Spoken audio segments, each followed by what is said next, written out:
Bismillahirrahmanirrahim. Assalamualaikum warahmatullahi wabarakatuh. Perkenalkan, nama saya Radit dari kelompok Pancasila, yaitu kelompok 1. Dengan kita mengambil tema dari kelompok 1 Pancasila itu, yaitu adalah Pancasila sebagai gotong royong di era individualisme. Maksud dari tema ini apa sih?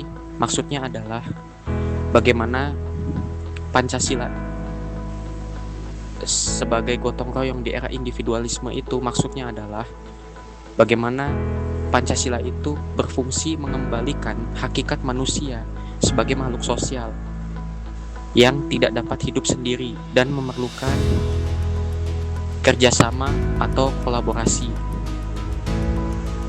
Jadi Pancasila sebagai gotong royong ini di era individualisme ini adalah mengembalikan hakikat manusia sebagai makhluk sosial yang tidak dapat hidup sendiri dan pastinya membutuhkan bantuan orang lain dan juga membutuhkan kerjasama atau kolaborasi. Nama saya Wardatul Jana dari Pendidikan Geografi dengan NIM 1402625084. Di sini saya akan membahas mengenai fenomena gotong royong di era kehidupan individualisme.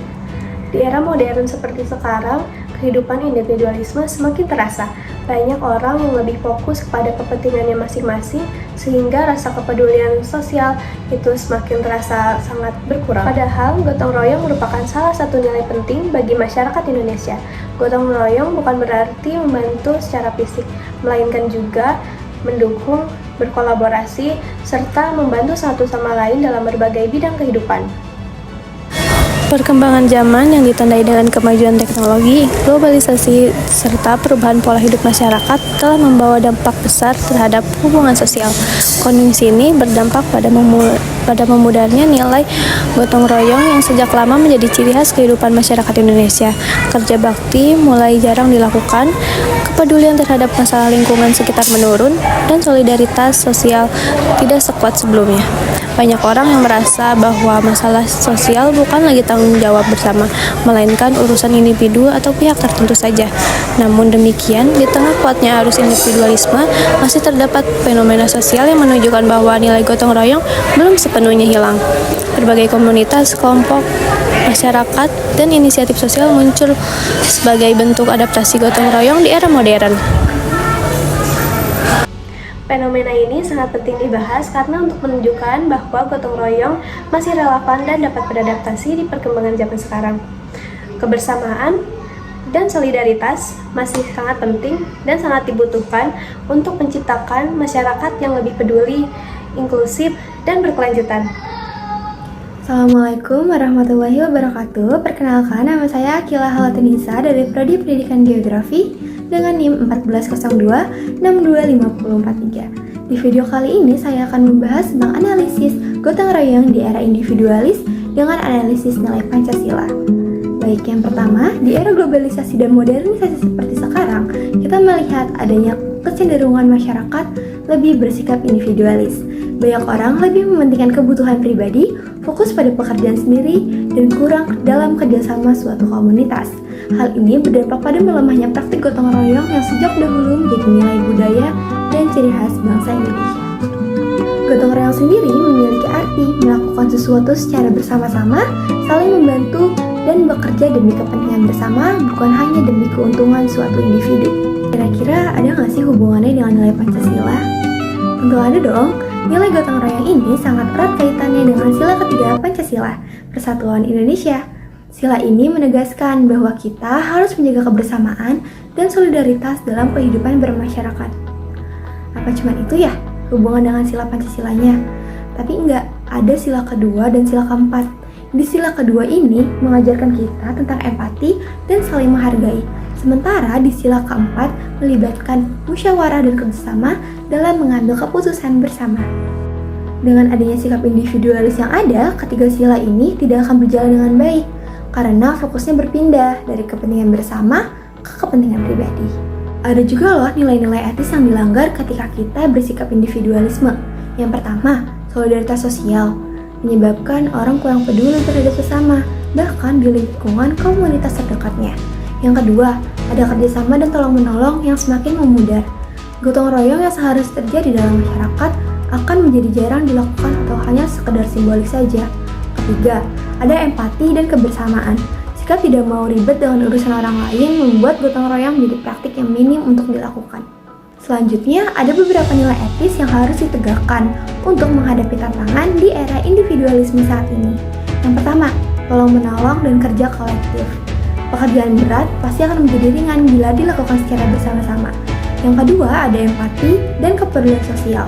Ketiga, ada partisipasi dalam komunitas.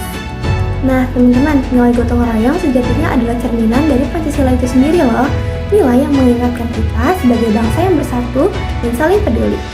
Namun, dalam realitasnya, saat ini individualisme menjadi tantangan besar yang mengikis semangat. Maka dari itu, kita semua perlu terus menegakkan nilai etis gotong royong agar Pancasila tetap ada dalam tindakan nyata setiap harinya. Assalamualaikum warahmatullahi wabarakatuh. Perkenalkan, nama saya Andika Casatama dengan NIM 141162570 dari program studi geografi. Kali ini saya akan membacakan tentang solusi untuk masalah gotong royong dalam era individualisme. Gotong royong dapat diperkuat kembali dengan membangun kegiatan bersama yang relevan dengan kebutuhan masyarakat modern, seperti kerja bakti, program sosial lingkungan, dan kegiatan sukarela yang melibatkan teknologi digital untuk koordinasi. Pendidikan karakter sekolah perlu menanamkan nilai kebersamaan dan kepedulian terhadap sesama. Peran pemerintah dan tokoh masyarakat juga penting dalam memberikan contoh serta menyediakan ruang untuk partisipasi aktif agar masyarakat tetap saling membutuhkan dan terhubung. Contoh dari kehidupan nyata adalah di lingkungan perumahan, warga membuat grup WhatsApp untuk saling membantu, seperti menggalang dana saat ada tetangga sakit atau mengatur kerja bakti membersihkan selokan. Di sekolah atau di kampus, mahasiswa bekerja sama dalam proyek sosial, misalkan bakti sosial atau pengumpulan donasi bencana. Di masyarakat, pemuda desa bergotong royong memperbaiki jalan yang rusak atau rumah warga yang terdampak musibah. Contoh-contoh ini menunjukkan bahwa gotong royong tetap dapat berjalan dengan menyesuaikan cara dan media pada kehidupan modern.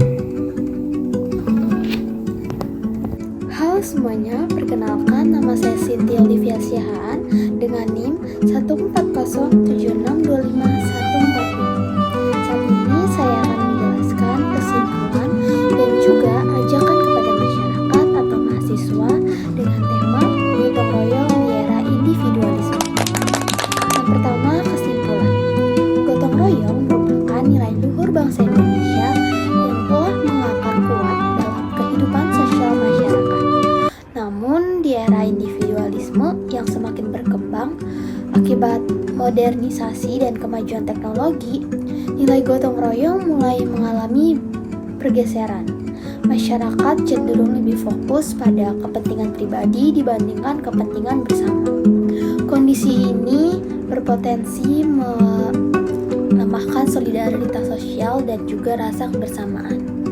Oleh karena itu, upaya pelestarian nilai gotong royong menjadi sangat penting agar kehidupan sosial tetap harmonis, seimbang, dan berlandaskan rasa kepedulian antara individu. Yang kedua, ajakan kepada masyarakat atau mahasiswa. Sebagai bagian dari masyarakat, khususnya mahasiswa sebagai generasi muda, dan agar perubahan supaya sepatutnya kita kembali menghidupkan nilai gotong royong dalam kehidupan sehari-hari. Gotong royong dapat dimulai dari hal-hal sederhana seperti saling membantu, peduli terhadap lingkungan sekitar, dan aktif dalam kegiatan sosial.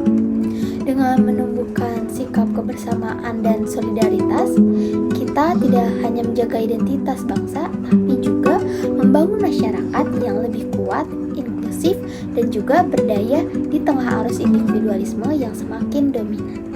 Sekian dari saya, terima kasih.